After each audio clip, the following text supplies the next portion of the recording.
Hostin's obsession with race gets thrown back in her face. Today's video comes to us from Sunny Hostin. Sounds like a town. We're in Sunny Hostin. She was on PBS's Finding Your Roots, a show dedicated to researching celebrity ancestry. For context, Sunny is a staunch supporter of reparations and has made a fortune spewing nonsense about white privilege and racial justice. Well, turns out she's not as oppressed as she claims she is. She's actually the descendant of slave owners. And sexism. Sure, all that, and the price of butter. Sunny gets the game ball. If it wasn't for her, asking that question, it might have been a closer election. When it comes to savage burns, epic clapbacks, and enough awkward silence to fill a library, Greg Gutfeld and Tyrus take roasts to a whole new level. They completely destroy Sunny Hostin like she's the last piece of pizza at a party. It's amazing how the TV heavyweights turned a serious talk show into a comedy roast battle.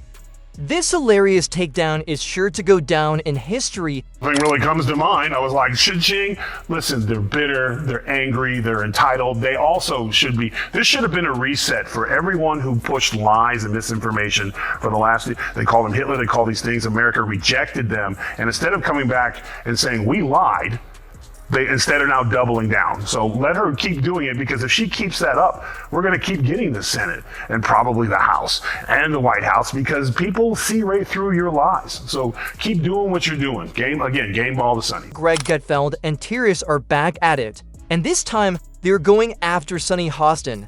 Yes, Sunny Hostin is the intellectual, no-nonsense, and always serious co-host whose energy could scare a pack of wild wolves. However, when Greg and Tyrus get together, it's like putting a lion and a crocodile in the same tank, except instead of just fighting, they make the poor gazelle appear completely lost in the wilderness. It's about the view. It's become like a medical hospital that displays human misfailure. Here, let's look at this political oddity. You know, it's like, it really is like the left-wing equivalent of a carnival sideshow, except instead of bearded ladies and fat clowns and two-headed cows.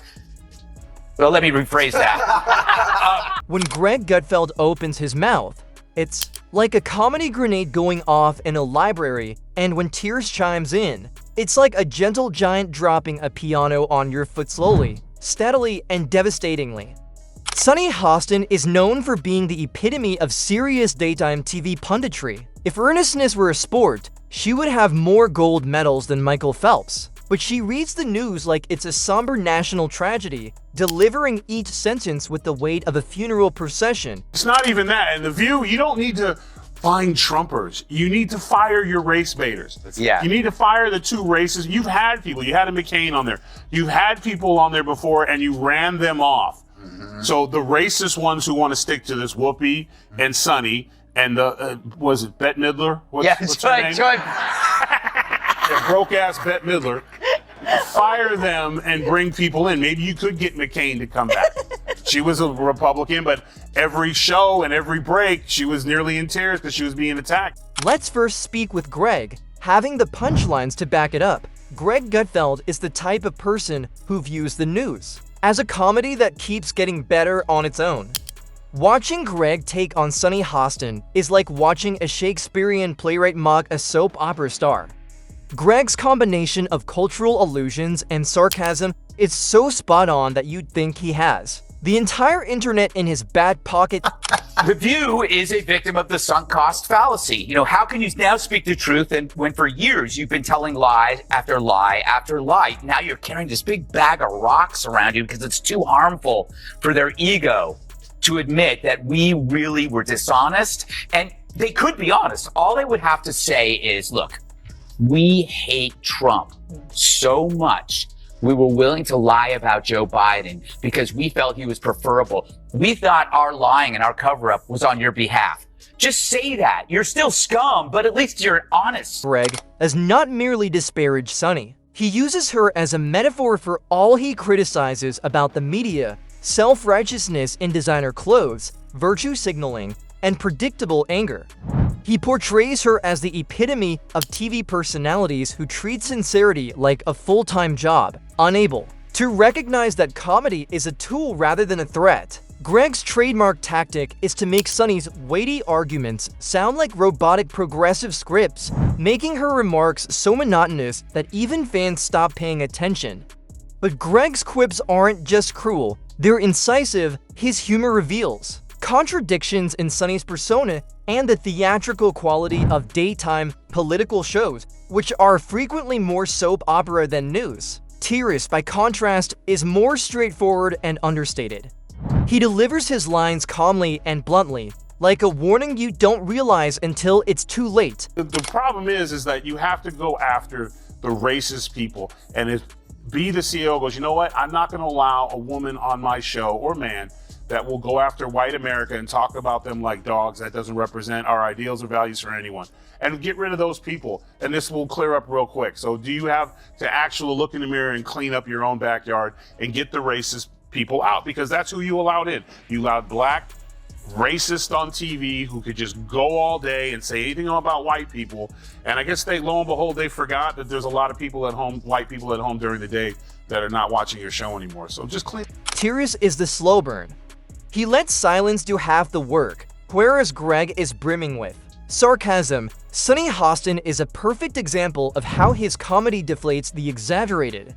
He waits for her arguments to become so convoluted that even she appears perplexed, then interrupts with a single, frank, and unavoidably funny deadpan comment. Tyrus doesn't have to yell. His cool-headedness is the quintessential troll, as if he's subtly stating, "I'm just here to observe, but you're ridiculous." He looks at Sunny as if he were a kind giant revealing the Emperor's missing garments. His genius is in demonstrating how the audience's desire for transparency, honesty, or simply some amusing chaos is frequently overlooked by excessively complicated punditry. Together with Greg, the Takedown turns into a well-timed tag team. Because if she is shaming descendants of this, will she continue to do that when she is now one of them, Dana? And it is funny. She's so wrapped up in identity, and she had no idea who she was. Well, now we understand why she always makes Whoopi get the coffee. As the hype guy, Greg sets the stage with his feisty, razor-sharp sarcasm, pointing out media ludicrousness and portraying Sunny as the queen of sanctimony. Tyrus then delivers an even more potent one-liner that is slow-burning and deadpan. Tyrus is the steady uppercut and Greg is the rapid jab, and their techniques complement each other perfectly. Sunny is obviously outclassed, despite her steadfast adherence to her seriousness when faced with comedy so incisive that there is no room for a retort. Her sincere rebuttals fall flat. The way their takedown reveals hypocrisy and pretense is more potent than the laughs alone. Not only is it a moment that went viral, but it also signals a change in the media landscape, with sardonic, unrepentant comedy beginning to eclipse traditional punditry. Against Hillary Clinton, and the bottom They did all line those things. This country is a misogynistic country, and this country is a country that, out of all of the first world countries, hasn't been able to elect a female president. So I That's actually, just factual. Okay, listen. That's not what I read. The true sign of the apocalypse is someone that dumb has a law degree. Greg and Tyrus are spearheading a change in political discussion by slicing through Sunny Hostin's exaggerated seriousness with fun. They're not merely making fun of a TV personality. They're revolutionizing a world that is sick of somber speeches and yearns for a little turmoil with the news. Though it feels scripted, their chemistry is all natural, think peanut butter and jelly, but with less sugar and more snark. Sunny's sincerity is transformed into robotic theatrics by Greg, the shrewd spark plug who blends scathing sarcasm with academic allusions. The deadpan blunt force Tyrus perfectly balances him. They work as a precision team to transform critique into a fierce, well-coordinated comedy takedown. Brains are small. But who's the dumbest one of all? True, none of them are in Mensa, but who's the most densa? Perhaps it's Sunny who mastered the art of making idiots look smart. Now the View could ask a mirror who's the dumbest one of all, but there's no way that glass doesn't shatter. Tyrus, the cool heavyweight who delivers the knockout. Greg is a verbal gymnast who flips. Between sarcasm and quick wit, his subtle technique hits the funny bone like a slow, deliberate hammer, with well-timed one-liners that catch you off guard. Tyrus is the ground-shaking meteorite if Greg is a fiery comet. Tyrus and Greg have a two-part comic riff. Tyrus delivers a quiet, devastating punchline right after Greg's scathing jab, which sparks the hilarity. The contrast between Tyrus's deadpan accuracy and Greg's exuberant wit makes for an unavoidable rhythm. Sunny Hostin, who thinks climate change caused the solar eclipse, the dumbest of them all. Because everyone knows the moon caused the eclipse, which is controlled by the view's gravitational pull. Their timing is the true magic. The energy is maintained by Greg's quick-witted jokes, which gradually destroy Sunny Hostin's sanctimony. Then, with a well-timed pause, Tyrus interrupts and delivers a deadpan punchline that is more powerful because of its quiet. The way they go back and forth makes it seem like a comic tag team, leaving Sunny shaken and the view rushing to stay up. A particularly noteworthy instance. Sounds like she's got a software update overdue, Tyrus adds, mocking Sunny's fury as a robot programmed to virtue signal, boom, the room moves. It's a masterwork in comedic rhythm, not just funny.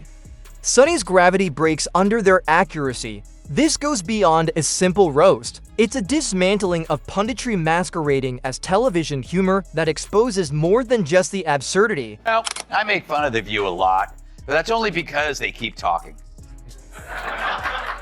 Those hens are always clucking.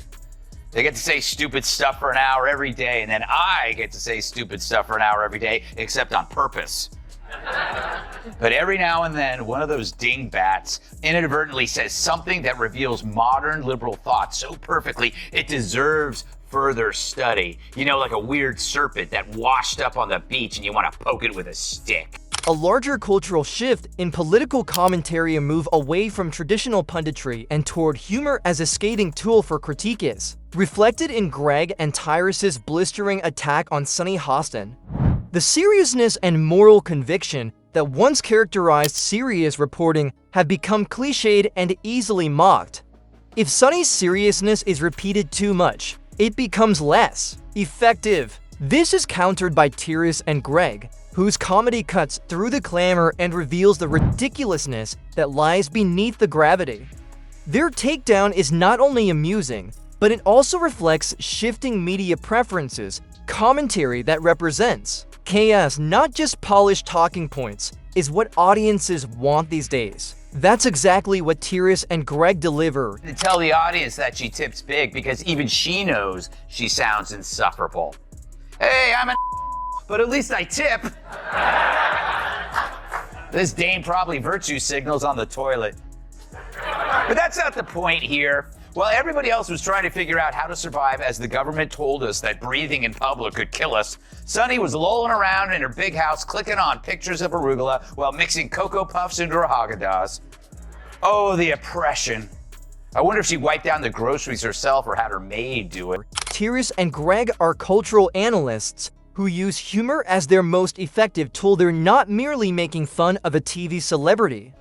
Their jokes bypass intellectual defenses and go straight to the core, making them more impactful than most serious debates. Humiliating Sunny Hostin is a challenge to the very structure of political discourse, not just a TV feud. Sunny represents traditional earnest commentary, while Greg and Tyrus usher in a new age of sharp, comedic criticism.